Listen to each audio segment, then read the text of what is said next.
Бәріңізге ассалаумағалейкум. Бүгін екінші сабағымызды бастаймыз. OpenShape сайтына кіреміз. Осы жерден create деп жаңа документімізді атандырамыз. Сабақ 2 дейік.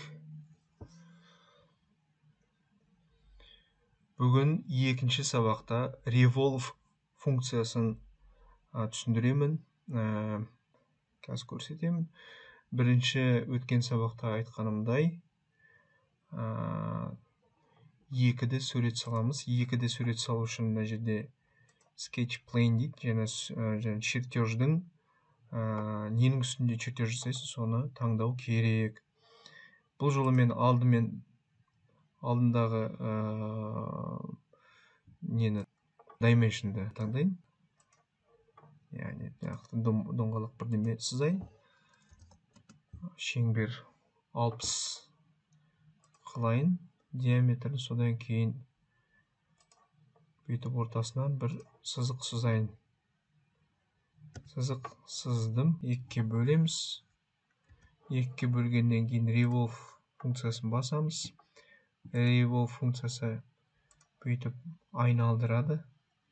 Axis деген ненің айналасына айналу керек, соны көрсетесіздер. Мысалы, мынау ортадағы сызықтың айналасынан айналу керек мына жартысы. Дедім. Окейді басқанда мынандай шарымыз пайда болды. Revolve функциямыз жаңағы айналдыратын функция. Енді тағы бір мысалға келтірейік, сіздерге мынаны өшірейік. Мысалы, қайттан бастайық, мына фронттан қайттан бастайық. Қазір фронттан бастайық. Скетч сызайын, фронттан бастайық. Содан кейін мен мысалы бүйтіп асты 30 мм. Содан кейін андай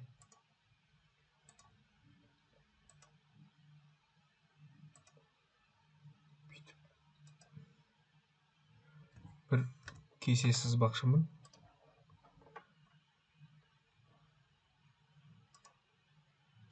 Қалыңдығы кесенің 5 мм болсын. Содан кейін бүйтіп 5 мм ғып астынан бастап бүйтіп сызайын.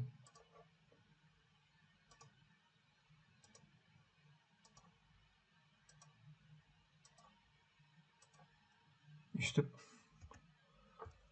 Так, осындай қып сыздық. Енді бүйтіп мына жерге сызық сызайық. Revolve'ды басамыз.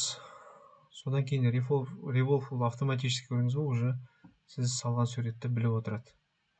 Уже автоматически таңдалған мына сурет таңдалды. Бұл көріп тұрғаныңыздай 2D'де салынған, яғни 2D'де салынған.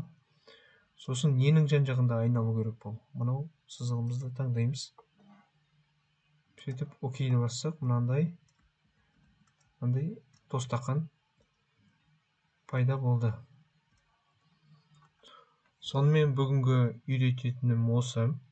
Revolve функциясы айтқанымдай бір сызықтың немесе бірдеменің айналасында айнала толтыру деген сөз.